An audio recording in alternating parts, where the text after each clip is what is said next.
Letters from a Stoic by Seneca. Letter 51, on Baiae and Morals. Every man does the best he can, my dear Lucilius. You over there have Etna, that lofty and most celebrated mountain of Sicily. Although I cannot make out why Messala, or was it Valgius, for I have been reading in both, has called it unique, inasmuch as many regions belch forth fire, not merely the lofty ones where the phenomenon is more frequent, presumably because fire rises to the greatest possible height, but low-lying places also. As for myself, I do the best I can. I have had to be satisfied with Baiae, and I left it the day after I reached it, for Baiae is a place to be avoided, because though it has certain natural advantages, luxury has claimed it for her own exclusive resort. What then, you say, should any place be singled out as an object of aversion? Not at all. But just as to the wise and upright man, one style of clothing is more suitable than another, without his having an aversion for any particular color, but because he thinks that some colors do not befit one who has adopted the simple life. So there are places also which the wise man or he who is on the way toward wisdom will avoid as foreign to good morals. Therefore, if he is contemplating withdrawal from the world, he will not select Canopus, although Canopus does not keep any man from living simply, nor Baiae either, for both places have begun to be resorts of vice. At Canopus, luxury pampers itself to the utmost degree. At Baiae, it is even more lax, as if the place itself demanded a certain amount of license. We ought to select abodes which are wholesome not only for the body, but also for the character. Just as I do not care to live in a place of torture, neither do I care to live in a cafe. To witness persons wandering drunk along the beach, the riotous revelling of sailing parties, the lakes a-din with choral song, and all the other ways in which luxury, when it is, so to speak, released from the restraints of law, not merely sins, but blazons its sins abroad, why must I witness all this? We ought to see to it that we flee to the greatest possible distance from provocations to vice. We should toughen our minds and remove them far from the allurements of pleasure. A single winter relaxed Hannibal's fibre. His pampering in Campania took the vigour out of that hero who had triumphed over alpine snows. He conquered with his weapons, but was conquered by his vices. We too have a war to wage, a type of warfare in which there is allowed no rest or furlough. To be conquered in the first place are pleasures, which, as you see, have carried off even the sternest characters. If a man has once understood how great is the task which he has entered upon, he will see that there must be no dainty or effeminate conduct.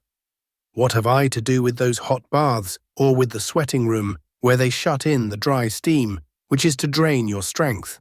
Perspiration should flow only after toil. Suppose we do what Hannibal did, check the course of events, give up the war, and give over our bodies to be coddled. Everyone would rightly blame us for our untimely sloth, a thing fraught with peril even for the victor, to say nothing of one who is only on the way to victory. And we have even less right to do this than those followers of the Carthaginian flag. For our danger is greater than theirs if we slacken, and our toil is greater than theirs even if we press ahead. Fortune is fighting against me, and I shall not carry out her commands. I refuse to submit to the yoke, nay, rather, I shake off the yoke that is upon me, an act which demands even greater courage. The soul is not to be pampered. Surrendering to pleasure means also surrendering to pain, surrendering to toil, surrendering to poverty. Both ambition and anger will wish to have the same rights over me as pleasure, and I shall be torn asunder, or rather pulled to pieces, amid all these conflicting passions.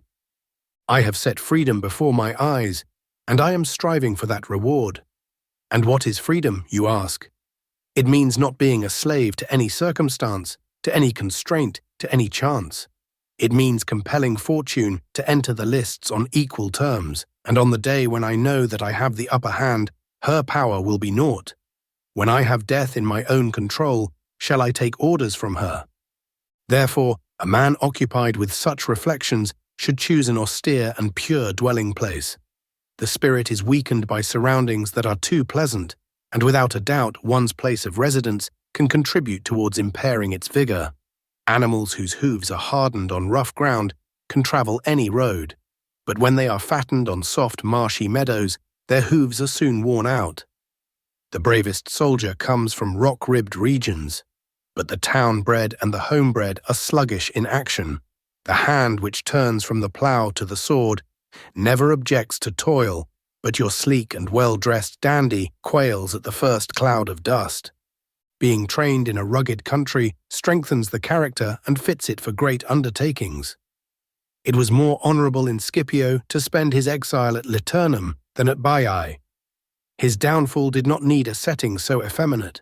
Those also into whose hands the rising fortunes of Rome first transferred the wealth of the state, Gaius Marius, Gnaeus Pompey, and Caesar, did indeed build villas near Baiae, but they set them on the very tops of the mountains. This seemed more soldier-like, to look down from a lofty height upon lands spread far and wide below. Note the situation, position, and type of building which they chose. You will see that they were not country places, they were camps.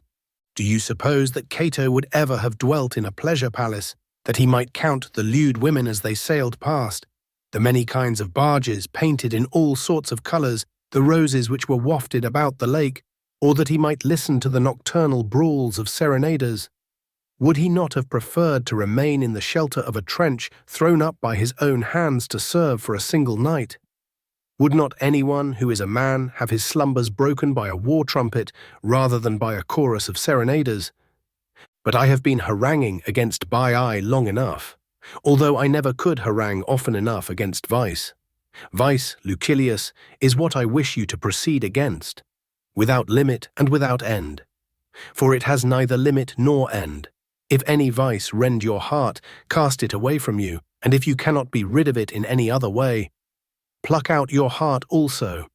Above all, drive pleasures from your sight. Hate them beyond all other things, for they are like the bandits whom the Egyptians call lovers, who embrace us only to garrote us. Farewell.